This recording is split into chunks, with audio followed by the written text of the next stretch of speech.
En 1917, la révolution russe a renversé la dynastie Romanov.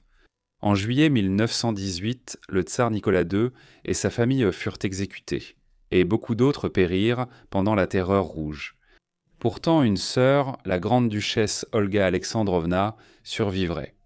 Elle a survécu à la chute de l'Empire, au massacre de sa famille, a fui à travers les continents et est morte au Canada, dernier enfant survivant d'un tsar. Comment a-t-elle pu s'échapper alors que si peu y sont parvenus? Découvrez-le avec moi. La grande duchesse Olga Alexandrovna Romanov est née le 13 juin 1882 au palais de Peterhof à Saint-Pétersbourg, en Russie. Son père était le tsar Alexandre III de Russie, qui était monté sur le trône de l'Empire russe l'année précédente, après l'assassinat de son propre père, Alexandre II. La mère d'Olga, la princesse Dagmar du Danemark, venait de la famille royale danoise arrivée au pouvoir en 1863 à l'accession au trône de son père, Christian IX du Danemark. Fait important, parmi les enfants de Christian IX figuraient Alexandra, épouse du futur roi Édouard VII de Grande-Bretagne, et Georges Ier, roi des Hellènes. De ce fait, Olga était apparentée aux familles royales de toute l'Europe, ce qui allait avoir un impact sur sa vie ultérieure. Elle était la cadette de 6 enfants. L'aîné Nicolas deviendra tsar. Alexandre, le deuxième fils, est décédé enfant et un autre frère, Georges, est mort à la fin de sa vingtaine. Les plus proches en âge d'Olga étaient Michel et Xenia. Le pays d'Olga avait beaucoup changé entre sa naissance et sa mort 78 ans plus tard. À sa naissance en 1882, le servage, qui liait les paysans à leurs seigneurs, avait pris fin seulement 21 ans auparavant. Le pays commençait à adopter les innovations de la révolution industrielle, tandis que de nouveaux mouvements politiques comme le communisme, l'anarchisme et le nihilisme apparaissaient en Russie. Ce nouveau radicalisme politique allait façonner toute la vie d'Olga. La sécurité était une préoccupation majeure pour la famille impériale Romanov après l'assassinat du grand-père d'Olga. Elle et ses frères et sœurs ont grandi à la campagne, au palais de Gatchina plutôt qu'à Saint-Pétersbourg. Bien qu'ils vivaient dans le palais, leur éducation était loin d'être luxueuse et était au contraire dure et stricte. Ils dormaient sur des lits durs, se levèrent à l'aube, se lavaient à l'eau froide et prenaient un simple petit déjeuner. Leur éducation portait sur l'histoire, la géographie, les classiques antiques et plusieurs langues européennes. Tout cela dans un environnement conservateur où la religion jouait un rôle central. En octobre 1888, à 6 ans, Olga et sa famille revenaient d'un voyage dans le Caucase en train. La famille impériale déjeunait dans le wagon-restaurant lorsque, soudain, ils furent projetés de leur siège. Le train est arrivé à grande vitesse près d'une ville et a déraillé violemment. Tragiquement, 21 personnes sont mortes lors de l'incident, mais pas les Romanov. Les survivants ont plus tard raconté que le tsar s'était extrait de sous le toit effondré et l'avait soutenu pour aider les autres à fuir. En réalité, l'impératrice Marie a déchiré ses vêtements pour soigner les blessés en plein chaos. Alors que des rumeurs persistaient sur la nature accidentelle de l'incident, malgré les conclusions officielles. En 1894, le père d'Olga est mort prématurément à 49 ans d'une maladie rénale. L'impact émotionnel sur Olga, qui n'avait que 12 ans, fut traumatisant. Elle était extrêmement proche de son père et le décrivait comme étant tout pour elle. En revanche, sa relation avec sa mère était beaucoup plus formelle et réservée. La mort précoce d'Alexandre fit de Nicolas, 26 ans, le nouveau tsar. Cela a aussi mis la nouvelle génération impériale au premier plan de la scène politique et de la cour. Après des années à l'écart, à Gatchina, Olga a mal vécu son entrée dans la société russe à la fin des années 1890. Elle fut rapidement courtisée par le duc Pierre Alexandrovitch d'Oldenbourg, dynastie à laquelle elle était apparentée par ses 2 parents. C'était un homme connu pour son amour de la littérature, du jeu et peut-être aussi des hommes. En 1901, il demanda Olga en mariage, surprenant la société russe. Il avait plus de 30 ans, n'avait jamais montré d'intérêt pour les femmes ou le mariage, et on pensait qu'il était homosexuel.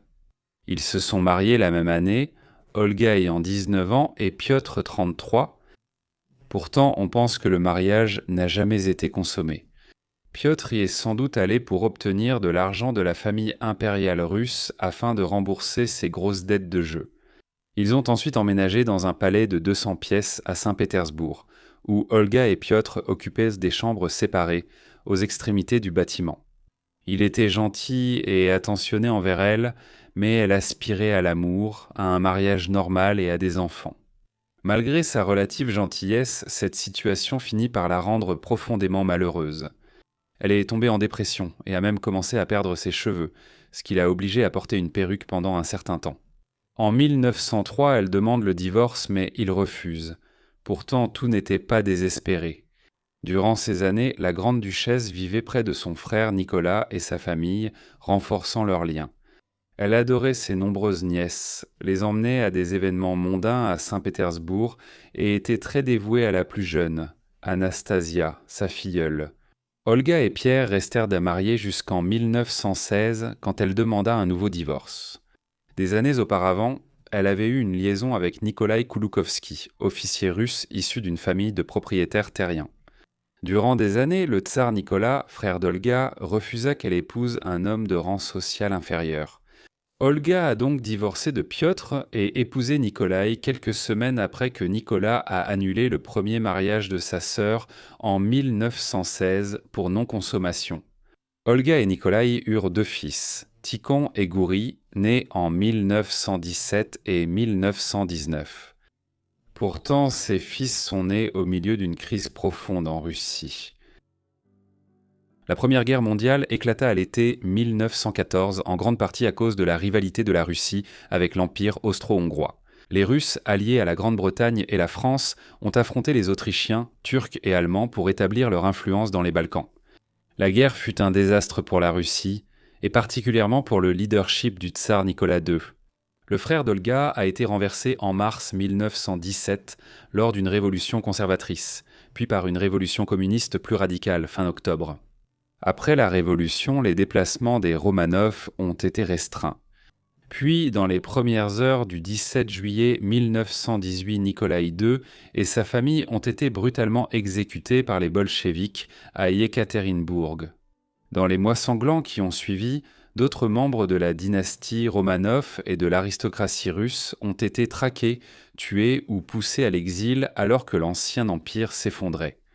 Pendant ce temps, Olga et son mari ont été assignés à résidence sur la péninsule de Crimée avec sa sœur Xenia et leur famille.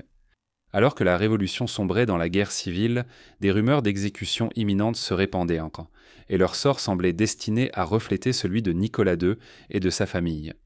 Pourtant, ils ont survécu, sauvés par un changement soudain de pouvoir lorsque la Crimée est passée sous le contrôle de l'armée blanche et, finalement, par une intervention étrangère qui les a emmenés loin. Peu avant l'avancée bolchevique de novembre 1919, la famille fit son dernier voyage à travers une Russie en plein effondrement. Alors que les troupes révolutionnaires approchaient, ils ont fui in extremis et trouvé refuge chez le consul danois, Thomas Schutter. Ils furent ensuite plongés dans l'incertitude de l'exil, parcourant Constantinople et la mer Noire durant des mois. Après des années de déplacement et d'évasion de justesse, Olga, son mari et leur jeune fils ont finalement atteint un lieu sûr, s'installant d'abord à Belgrade puis poursuivant vers le nord jusqu'au Danemark. Ils sont venus dans la patrie de la mère d'Olga pour Pâques 1920 et y ont retrouvé Dagmar. Évacuée de Russie, elle était arrivée au Danemark via Londres grâce à ses parents britanniques. Ils allèrent passer les 28 prochaines années à vivre à Copenhague. Olga, son mari et leur fils ont d'abord vécu au palais Emlienbourg à Copenhague avant de déménager à Vidor.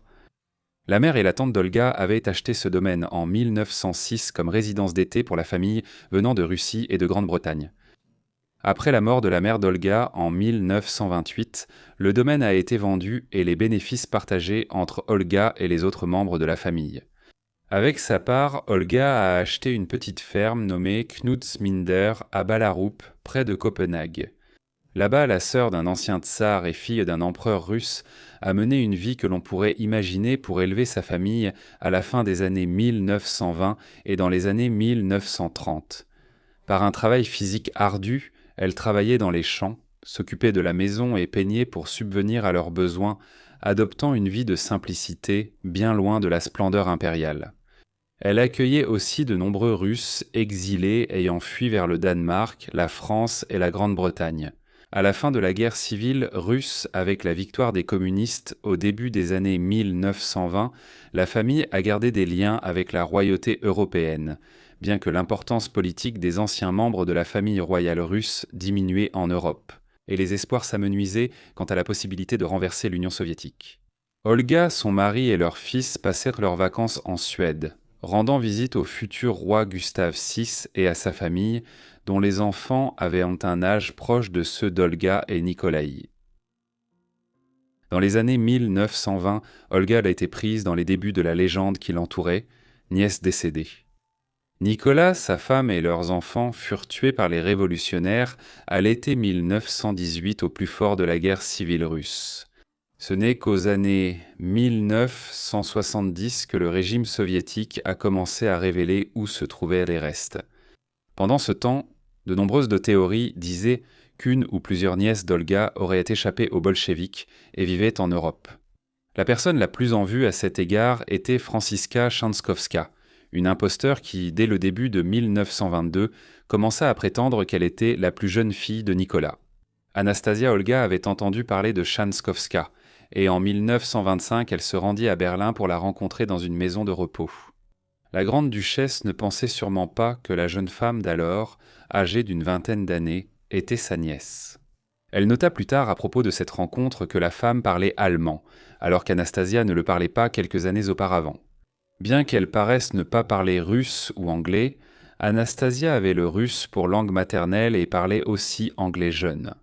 Elle remarqua que, même après presque 10 ans sans voir Anastasia, son changement physique restait inexplicable. Cependant, Olga ne conclut pas que cette femme était une imposteur, elle pensait plutôt qu'elle avait des troubles psychologiques. Chanskowska, souvent malade, passa beaucoup de temps dans des asiles et finit sa vie sous le nom d'Anna Anderson aux États-Unis. Bien qu'Olga et son mari aient connu une paix relative au Danemark après la Révolution russe, en 1939, l'Europe entra dans une nouvelle guerre.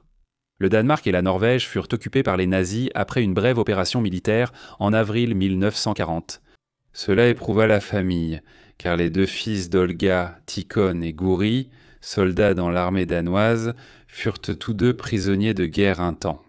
En mai 1945, à la fin de la guerre, les alliés occidentaux et les soviétiques s'étendaient en Europe centrale et cherchaient à occuper un maximum de territoire. Cela comprenait l'occupation russe de l'île danoise de Bornholm au sud de la Suède, dans la mer Baltique. Ces actions inquiétaient Olga, qui redoutait que le Danemark ne rejoigne le camp soviétique pendant la guerre froide, mettant sa famille en danger.